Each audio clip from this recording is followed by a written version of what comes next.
Muy buenas a todos, bienvenidos a la sesión 19 de Habla con mi abogado online, Javier González de Casasempere Abogados. Y bueno, no es José Miguel Casasempere, realmente hoy no va a estar con vosotros José Miguel, pero bueno, me ha traído un buen amigo que, bueno, que en caso de que empecemos el vídeo directo y la cosa se desmadre un poco, pues aquí nuestro compañero pues me pegará aquí un zarpazo, un rugido para volver a lo que tenemos que hacer. Bueno, daros las gracias, lo primero de todo, muchas gracias a todos por estar una vez más con nosotros en otro vídeo directo. Aquí vamos a seguir haciendo vídeo directos cada 2 semanas porque creemos que es una de las mejores formas de poder aportar valor a todas esas gentes que nos ven y que nos paran por la calle y que nos dicen, oye, los vídeo directos fantásticos, Casasempere, qué maravilloso, que siempre nos dais cosas nuevas, que aprendemos muchísimo, por favor, seguir así. Y bueno, recordar que tenemos muchísimas preguntas, que cada vez nos llegan más preguntas, cada vez sois más los que nos mandáis vuestras dudas, pero bueno, recordad que ahora es el momento ideal, que estamos en directo y recordad que a nosotros como más nos gusta es cuando nos planteáis esas preguntas ahí en directo que aparecen ahí en el lateral y poco a poco pues las podemos ir resolviendo y que al final esto pues que se convierta también pues no solo en un monólogo, que no leí más hoy que estoy yo aquí solito, bueno, con mi compañero. Ya sabéis que, bueno, pues por desgracia hoy José Miguel no puede estar con nosotros, pero nos está viendo, seguro que se conectará y nos dejará algún comentario o algún saludo y bueno, y poco a poco iremos avanzando.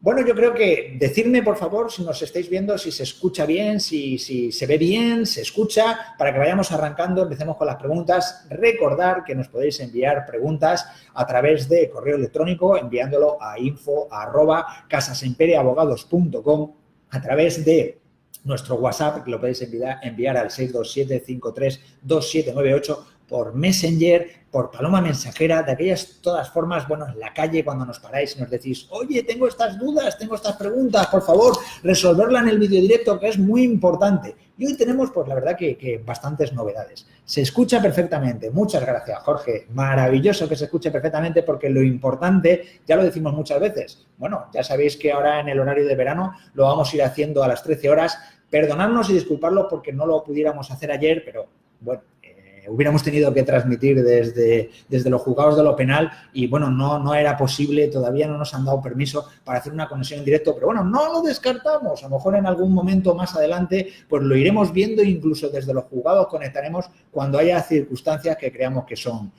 convenientes. Y bueno, pues una vez más vamos a arrancar nuestra, tomando color, va la próxima, dentro de 2 semanas vamos a llegar a la cantidad ya de la sesión 20, va a ser una maravilla, ya llevaremos, bueno, pues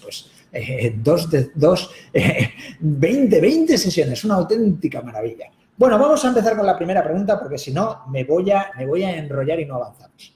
Nos preguntan, ¿en qué consiste el régimen de visitas y comunicaciones cuando estamos hablando de un convenio, de una regulación, de un divorcio o de una guarda y custodia y alimentos? Bueno, pues el régimen de visitas y de comunicaciones no es más ni menos que ese régimen que aquel progenitor, padre o madre, que no está de forma permanente, o sea, que los niños menores no están de forma permanente con él, pues que pueden disfrutar de esas estancias, esas visitas que normalmente suelen ser entre semana, 1 o 2 días o fines de semana alternos. Las comunicaciones serían, bueno, pues aparte de esas visitas, todos esos periodos en los que a través de, bueno, telefónicamente o a través de medios telemáticos, ya sea por ordenador, por Skype o por mail, pues ese contacto que es adecuado y que es necesario y que es muy bueno e ideal que mantengan los hijos menores con sus respectivos padres. Entonces, ese régimen de visitas y comunicaciones viene a referirse a eso, que no es otra cosa, pues bueno, que esos periodos de tiempo que el progenitor, que no lo tiene a diario, puede permanecer en compañía de sus hijos y, bueno, pues establecer esa relación tan buena. Bueno, eso por ahí, para empezar. Nos preguntan, si he llegado a un acuerdo y he firmado un convenio, ¿esto ya no se puede modificar nunca? Pues no. Realmente, además, lo decimos muchas veces en Casasempere Abogados. Llegamos a decir que, bueno, que esto puede ser una situación en la que pues puedes estar años y años porque las circunstancias pueden ir variando. En muchas ocasiones, bueno, se quiere llegar a una regulación y se establecen unas pautas pues por las que regular este tipo de bueno, pues las medidas de pensión de alimentos, con quién se va a quedar el menor, quién va a tener atribuido el uso de la casa, cómo se va a hacer en vacaciones, si se va a distribuir en meses completos, si van a ser quincenas, si van a ser por semanas, dependiendo de la edad del menor, si vas a ver a los críos 1, 2 días, 3 días entre semanas, si el fin de semana va del sábado al domingo o del viernes al lunes, todo ese tipo de circunstancias, importe y cuantía de la pensión de alimentos, todo eso viene regulado en el convenio. Pero ello no quiere decir que si no hay un cambio de circunstancias, ¿qué significa un cambio de circunstancias? Pues bueno, si yo a fecha de hoy he firmado un convenio donde lo que más favorece es, recordamos que siempre hay que buscar el interés de los menores. Si lo que más va a favorecer a los niños en este concreto momento es que esté con la madre y que el padre tenga un régimen de visitas y que el padre pase una pensión de alimentos, pues bueno, se firmaría ese acuerdo en este momento puntual con esas características. Pero bueno, la vida va a muchas vueltas, evolucionamos y bueno, en un determinado momento, si yo tengo un trabajo que a lo mejor me impide el estar de una forma más directa y más continua con mis hijos, no quita que en una determinada circunstancia a lo mejor, bueno, pues mi trabajo varía o he cambiado de trabajo, me permite tener una jornada mucho más flexible, un contacto más directo y que en ese momento pues se solicite un cambio a custodia compartida. O que, bueno, pues la situación más típica que se suele dar en muchos casos, que el padre o la madre que está pagando la pensión de alimentos haya sufrido una minoración en sus ingresos. ¿Qué significa? Bueno, pues que ha ido a peor en su trabajo y en vez de ganar un dinero concreto que le permitía hacer frente a una determinada cantidad de pensión, pues ahora tiene que solicitar una modificación. ¿Por qué? Pues se ha quedado en el paro, porque por desgracia ha perdido su puesto de trabajo, porque se ha encerrado y ha empezado a trabajar en unas condiciones mucho peores y gana menos dinero. Pues ese tipo de situaciones permitirían el hecho de acudir al juzgado y solicitar lo que se llama una modificación de medidas.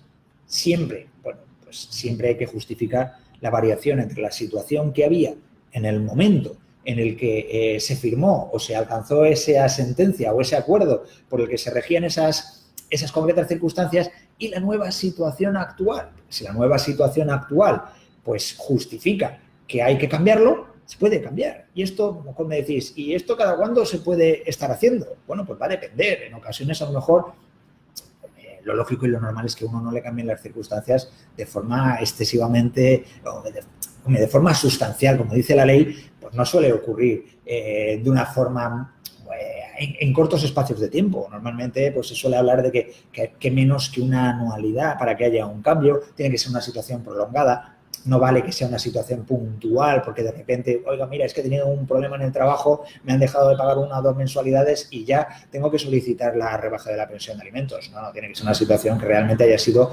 algo a largo plazo. Pues en ese tipo de circunstancias estaría justificado el hecho de que yo acuda nuevamente al auxilio del juzgado y le diga, oiga, mire, es que pasa esto.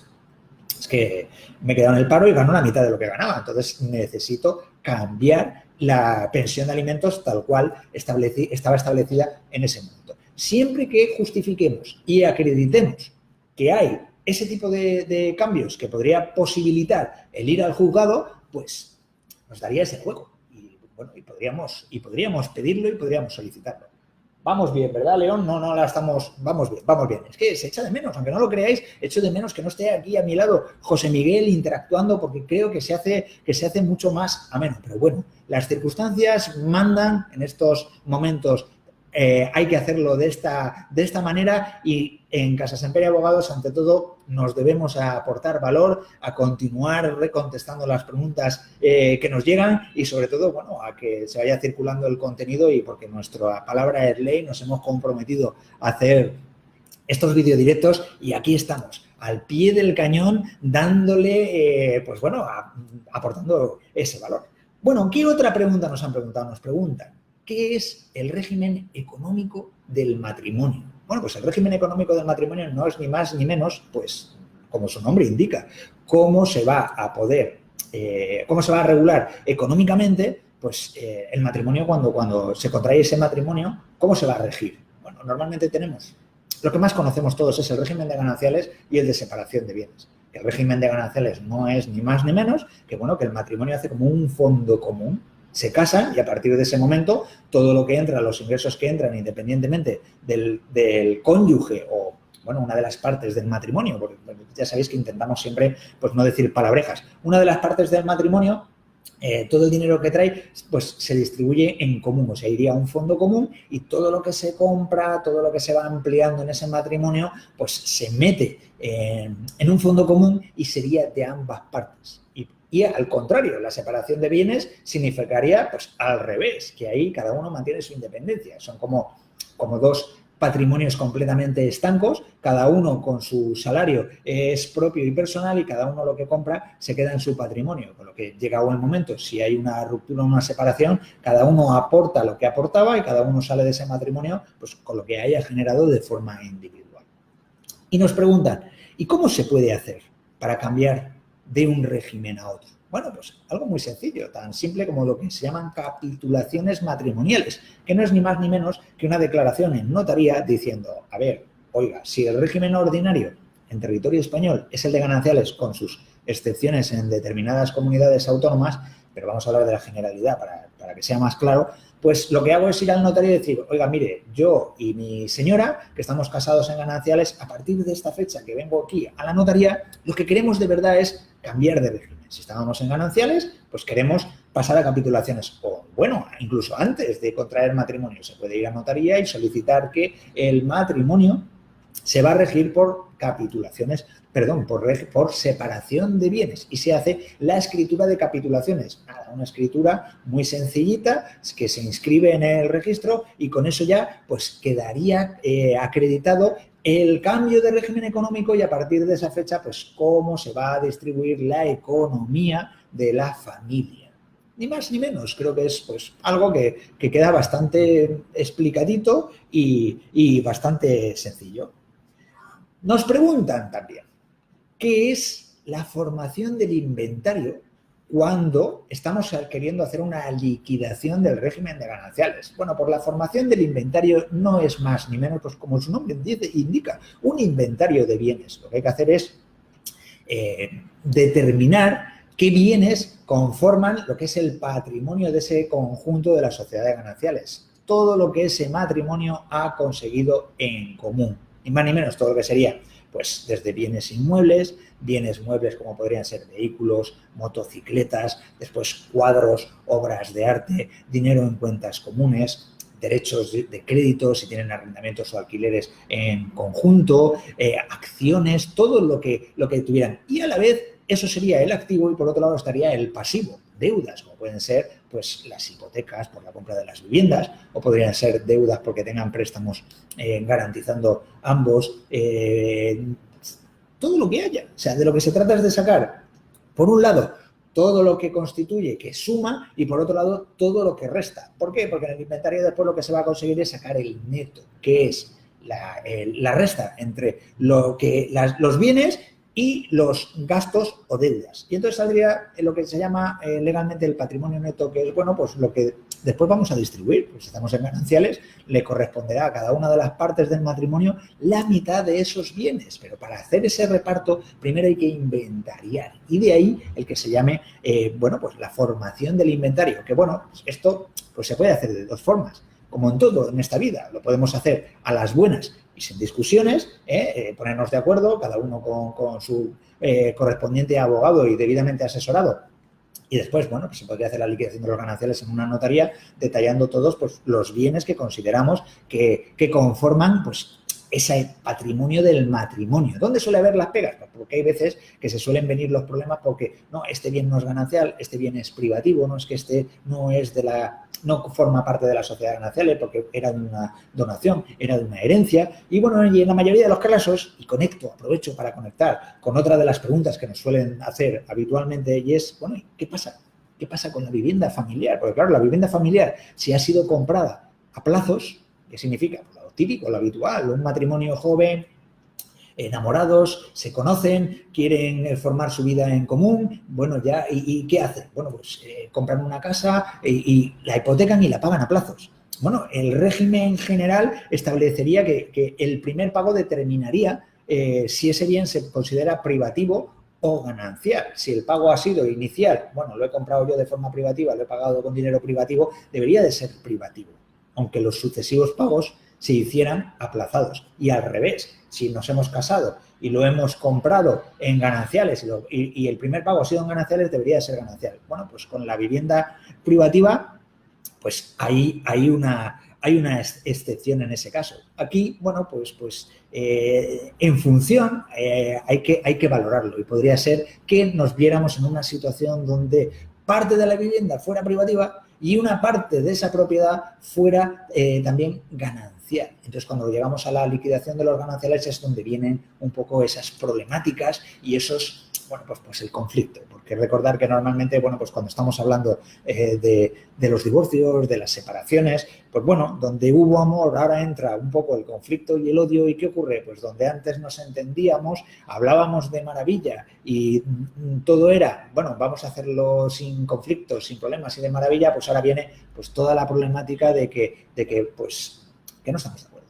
Bueno, pues en la liquidación de los gananciales, la formación del inventario, es donde se discutiría, ¿no? Es que yo no estoy de acuerdo porque realmente de la vivienda, mira, pagué tanto dinero yo antes de casarme, con lo que tendría que ser privativo, pero después hemos estado 15 años, por poner un ejemplo, juntos, pagando con dinero ganancial, porque ya estábamos casados en gananciales. Entonces, oye, ¿qué pasa con esa vivienda? Pues sería el supuesto en el que, bueno, pues habría que sacar un porcentaje de esa vivienda que sería ganancial y es lo que entraría dentro del inventario que hemos hablado de la liquidación de gananciales y que después se repartiría entre ambas partes. Y bueno, es por indicarlo pues un poco de la forma más clara, más sencilla y que lo entendáis sin querer entrar en muchos tecnicismos, porque si no, pues al final pues nos perdemos. La verdad es que nos perdemos. Bueno, y ahora os quiero explicar un tema que, bueno, como hemos vivido esta semana en los juzgados, creo que, bueno, que puede ser importante e interesante, sabiéndome un poco de las preguntas que nos envían, y es el hecho de la exploración de los menores. Sí, cuando estamos en un procedimiento, no es lo mismo la exploración de los menores en un juzgado de familia, en un procedimiento de divorcio, en un procedimiento de guarda, custodia o alimentos, que bueno, en este caso concreto, lo que se hace normalmente es, pasan por el gabinete psicosocial. Lo hemos explicado en otros videodirectos. El gabinete psicosocial, el equipo de psicólogos, de trabajadores sociales, expertos que están normalmente adscritos a los juzgados en grandes capitales y que lo que hacen ellos es, bueno, pues para no tener esa tensión de que el menor, porque por ley el menor a partir de 7 se le escucha y con 12 sería obligatorio escucharle en sala, y es un poco conflictivo meter a una criatura de 12 años en un juzgado cuando padre y madre están ahí muy enfrentados. Es un sitio que realmente, bueno, nosotros como abogados lo consideramos en muchas ocasiones, que es muy frío para meter a unos niños en esa situación. Y qué mejor que hacerlo, bueno, pues como se hacen los juzgados de familia, que es a través de los expertos. Los gabinetes, pues se entrevistan con los niños, ellos están más habituados al trato en un ambiente fuera de la parafernalia, pues bueno, todos en sala con nuestras togas puestos y allí, bueno, que queda todo un poco demasiado serio como para que es un ambiente demasiado formalista para unos niños tan pequeños y que vean esa situación, malas caras del padre, malas caras de la madre allí, la tensión. Entonces, se hace de esa manera. Pero bueno, no ocurre lo mismo, por ejemplo, cuando hemos tenido situaciones como se nos ha dado, por ejemplo, esta semana, de delitos de lesiones a menores, donde, bueno, pues por una parte hay lo que sería el recogerle ese testimonio, esa declaración de lo que ha ocurrido a los menores en la fase de instrucción o lo que ocurre cuando llegamos a la vista o al juicio oral allí en el propio juzgado. Bueno, en la fase de instrucción, en estos casos, pues, ¿qué se suele declarar? Bueno, pues el juez se suele ayudar de estos expertos. Normalmente los mismos gabinetes de familia son los que, bueno, pues que los que se entrevistan con el menor o hacen en sesiones cerradas sin la intervención de las partes para que los menores no se vean tan implicados y que no se vean condicionados en sus declaraciones. Y bueno, pues suelen coger esos testimonios, incluso las preguntas, en vez de dirigirlas directamente, pues ¿qué se hace? Pues se trasladan a estos gabinetes y estos gabinetes son los que trasladan las preguntas e intentan pues sacarle el sentido. Pero bueno, un poco lo venimos a decir porque hay veces que es un sinsentido, un poco la justicia. Muchas veces lo que estábamos comentando, el hecho de decirme, bueno, es que en estas situaciones, ¿por qué se somete? Porque hay jueces que no, que dicen todas las partes dentro porque tienen derecho a preguntar porque hay que ser garantista. Otros que comentan, no, se sale todo el mundo, se queda solo el Ministerio Fiscal y su señoría y el experto, y si las partes quieren hacer alguna pregunta, que nos manden unas preguntas con un pliego que se suele llamar de preguntas y nosotros valoraremos si se hace o no se hace esa pregunta. Pero bueno, La situación, a fin de cuentas, es sacar los intereses de los menores y ver si lo que están contando es real, si ha sido fingido o que no. Pero quizás la mayor problemática, y es por lo que, bueno, en este vídeo directo me he decidido hablar sobre este tema, es el hecho de que, ¿qué ocurre cuando estamos en la vista oral? La inmediación de las pruebas, la garantía, el acusado tiene, o inculpado en este caso, tiene la obligación o la garantía legal de estar presente en todo el desarrollo de las pruebas para saber lo que se dice, pero claro, a la vez estamos hablando de que es el agresor de los menores. La ley establece que no tiene que haber un contacto visual entre las víctimas, en este caso que sean los menores, y el acusado. Pero deja mucho que desear. En muchas situaciones nos encontramos o que les ponen un mero biombo para que no haya ese contacto visual, pero claro, el menor entra y sabe que su agresor o que la persona que le ha agredido está ahí y encima con el agravante de que es el padre o la madre. O, bueno, situaciones como las que hemos vivido ayer, donde a través de la puerta de acceso a los juzgados se mete al menor en una silla, donde el crío está un poco resguardado, pero no ve, pero siente, oye, escucha, ve respirar o escucha los sollozos o comentarios, por mínimos que sean, de esa parte y sufren realmente un poco de condicionamiento. Y es un poco los sinsentidos a veces de la justicia, que somos demasiado garantistas y al final no nos damos cuenta de que, bueno, de que esas situaciones, pues, realmente pues condicionan y hacen daño. Bueno, pues que sepáis que en estos casos pues existe la posibilidad de incluso de que los menores puedan declarar por videoconferencia para evitar ese impacto tan fuerte de tener que estar allí en una sala. Y de hecho, bueno, pues en estas situaciones también en los juzgados existen pues los gabinetes de ayuda a la víctima que se utilizan, bueno, pues para que en los tiempos de espera, porque es que nos encontramos situaciones tan absurdas como que de repente en un juzgado nos encontramos en la puerta una parte, otra parte, familiares, y se tensa muchísimo el clima y realmente condiciona. Entonces, bueno, qué mejor que mantener a la víctima, en este caso un menor, en esas oficinas de ayuda y que, bueno, en el momento que va a entrar en declaración, se ponen en contacto desde el juzgado, lo traen directamente al juzgado a hacer la declaración sin cruzarse con nadie y por lo menos se evita ese malestar, contacto inicial, que la verdad que es bastante desagradable. Bueno, y ahora, pues, llegados ya a este punto, que aparte ya llevamos 22 minutos de vídeo directo, vamos a pasar con la sección de la pregunta del foro. Y como estamos en época de vacaciones, ¿qué nada mejor que una pregunta que se ha movido últimamente? Ya sabéis que circulo y que a diario procuro hacer entre 2, 3 y si a veces dispongo de más tiempo, más comentarios en función de lo que se va preguntando en aquellos foros, pues que se habla de temas de divorcios, de custodias compartidas y bueno, y en este caso concreto, pues se movía el hecho de las salidas en viaje de los menores, pues cuando iban acompañados o no acompañados, el tema de la autorización para salir de viaje, normalmente para salidas al extranjero.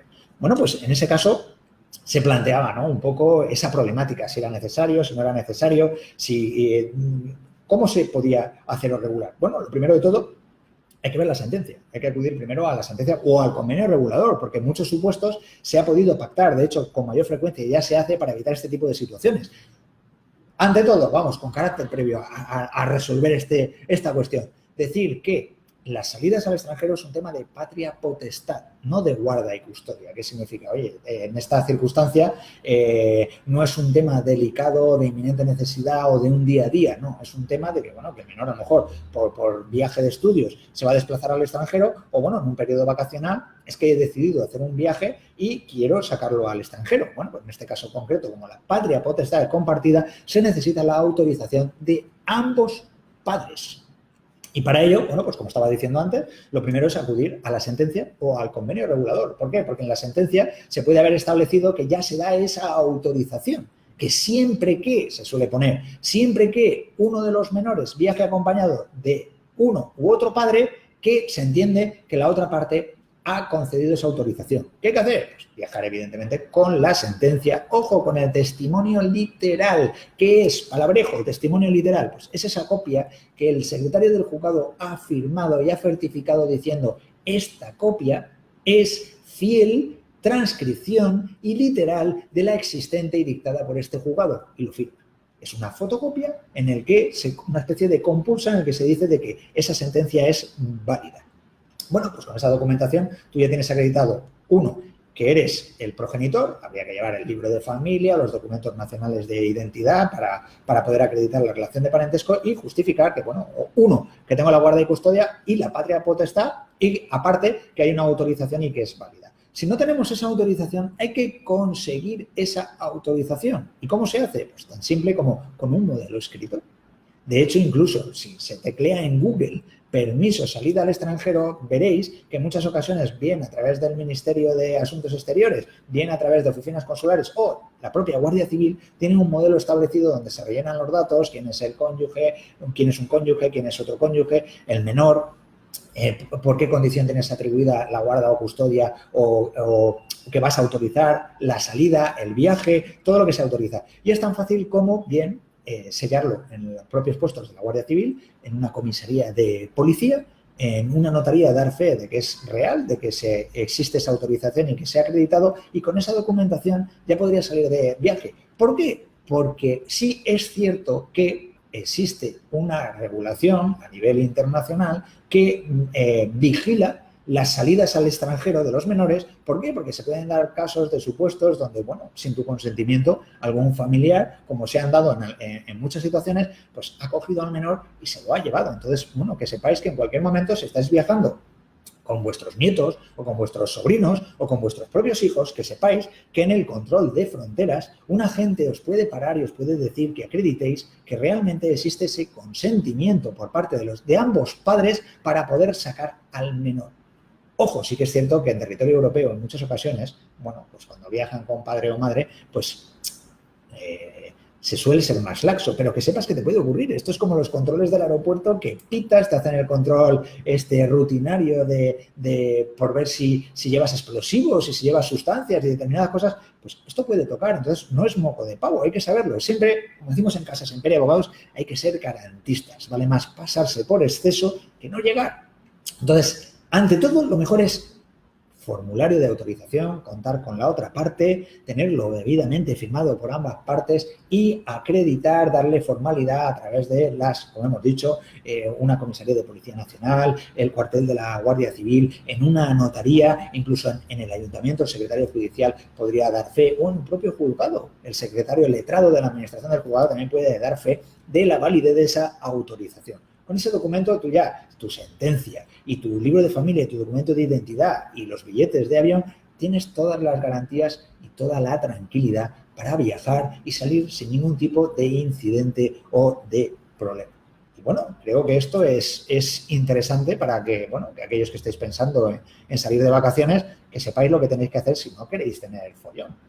De hecho, existe el reglamento 562/2006 del Parlamento Europeo que establece el Código de Fronteras Schengen, donde se habla de, bueno, regula el cruce de personas por las fronteras. Y ahí viene regulado y vienen esas medidas establecidas y de la necesidad de poder acreditar ese consentimiento. ¿Por qué? Para evitar el secuestro internacional, pues, de menores, o que alguien saque a un menor sin la autorización expresa de sus padres.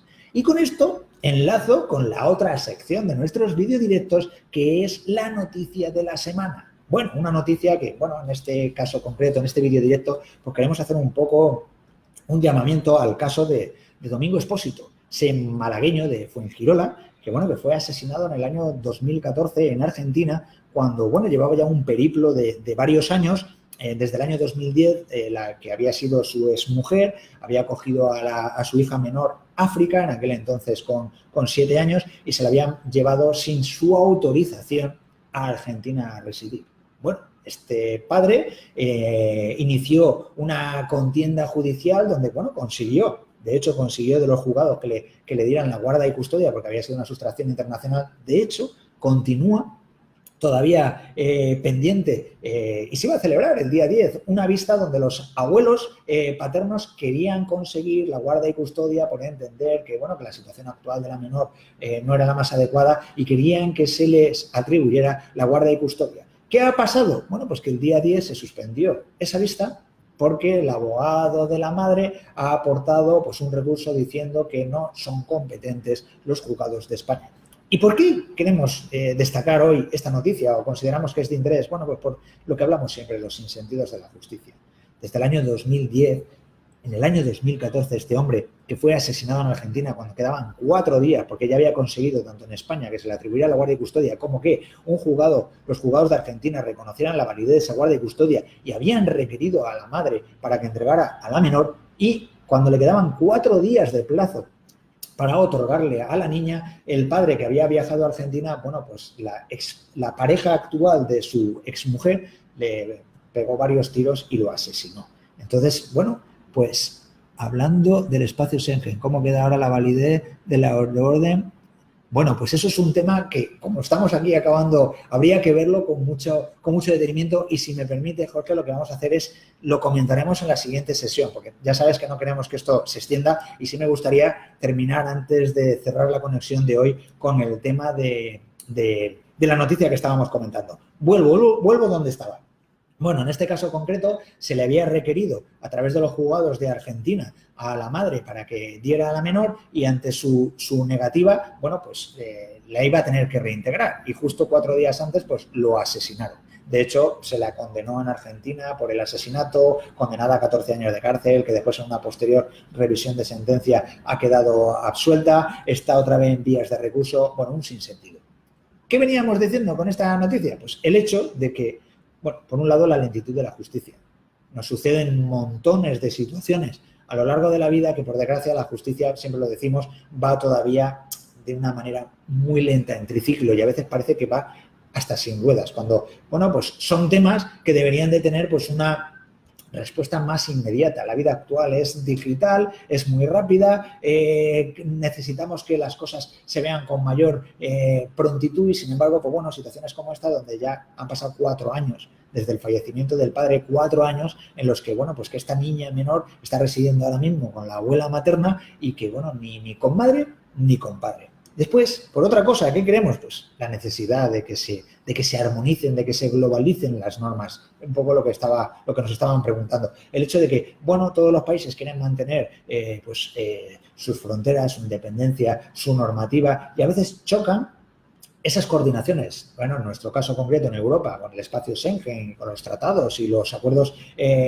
internacionales y europeos, pues lo tenemos armonizado. Pero cuando nos salimos de esos espacios europeos, tenemos estos problemas. En función de los convenios y acuerdos internacionales, pues se regula de una manera o de otra, pero a veces es extremadamente complicado. Incluso vemos situaciones a nivel penal que en función del país en el que se encuentre el delincuente, bueno, pues se hace hasta a veces imposible llegar a acceder a él a través de la justicia, lo que, bueno, pues nos lleva a esa situación de decir, hace falta que esto se globalice, tengamos una legislación en la que todos los países del globo terráqueo estén de acuerdo, y que al final, poco a poco, pues se dé cuenta de que, bueno, pues igual que está ocurriendo, hoy aquí estamos grabando este vídeo directo, y este vídeo directo puede dar vueltas por todas las partes del mundo, lo puede estar visualizando cualquier persona en cualquier parte del mundo. Pues bueno, pues debe de ocurrir así con la vida y con los juzgados. ¿Por qué? Porque a fin de cuentas todos vamos a necesitar protección a lo largo y ancho del globo terráqueo.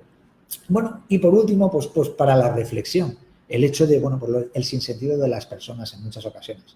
¿Cómo se llega a este tipo de situaciones? Que una madre, por ese egoísmo, o un padre, ojo, aquí en este caso concreto, en el tema de Domingo Expósito, lo expongo así porque esa es la noticia. Queríamos dar un poco este testimonio y este apoyo, sobre todo porque este padre, bueno, pues tuvo el coraje de bueno, no se conformó, no se dio por vencido, dijo, a ver, yo quiero ser padre, lo normal es que la niña que ha estado aquí, que es española, que ha residido aquí, bueno, pues que se quede a vivir conmigo, que se articulen fórmulas para que al final disfrute de ambos países y de ambas situaciones. Pero sin embargo, no, por el egoísmo puro de una sola persona, pues el llegar a ese secuestro internacional, privarlo de poder estar con la otra parte, con la otra familia, que bueno, que al final son 4 años donde ahora nos encontramos con una situación en la que ni está con su padre ni está con su madre debido a todos los procesos judiciales, con lo que al final la que ha salido perdiendo en este caso concreto, sobre todo y ante todo, es la menor. Que eso hay que pensárselo mucho, porque nosotros hemos tenido situaciones donde nos han preguntado este tipo de temas. En concreto, la semana pasada yo atendí una consulta de esta situación y, por supuesto, un rotundo no. Jamás se puede hacer esta situación. Primero, porque se comete un delito, y segundo, porque al que realmente estás perjudicando es al menor. Al final le estás privando de ese contacto, de esa relación. Vemos situaciones extraordinarias donde los primeros son los padres y la madre que dicen, no, mira, Yo realmente mi familia la tengo en la otra punta del país o en otro, incluso en otro país, pero ante todo lo más importante es que exista el contacto. Si yo tengo ahora establecida la vivienda y su padre y su familia están en este lugar, pues me voy a quedar aquí, por mucho que mi mayor deseo sería irme a otro sitio. Bueno, y con esto, pues un poco ya, pues llegamos al final del vídeo directo de hoy, porque ya son 35 minutos los que llevamos en directo y insistimos, no queremos hacerlo excesivamente largo. No quiero acabar, evidentemente, sin recordaros que vamos a tener el próximo vídeo directo el próximo 26 de julio a las 13 horas, jueves 26 de julio a las 13 horas. Recordad que, bueno, durante estos meses de verano estamos haciendo los videodirectos en lugar de a la hora habitual de las 20 horas a las 13, porque queremos, bueno, ver, por un lado, medir y por otro lado, pues también el movernos un poco en un horario más de verano para que no todo el mundo pues tenga que estar pendiente. A fin de cuentas, lo que más nos interesa y lo que creo que mejor puede ocurrir es que se vaya pues compartiendo y que se vaya moviendo todo el contenido, porque así ayudamos a muchas personas. Así que no lo olvidéis, recordar que en Casa Sempere Abogados nos gustan las personas y nos gustan las preguntas. Así que os espero el próximo 26 de julio. El 26 de julio ya no tendremos a nuestro amigo, o lo pondremos también, pero tendremos a José Miguel con nosotros, que hará pues también que esta intervención pues sea también pues más dinámica, más amena y que, oye, que nos lo pasamos mejor cuando estamos los dos delante de la cámara, que no yo solo, que bueno, que como estáis viendo, pues tengo carrete para rato, pero bueno, hay que hacer las cosas en su justa medida. Así que un saludo, disfrutar de la tarde, disfrutar del verano y disfrutar de los hijos. Hasta luego.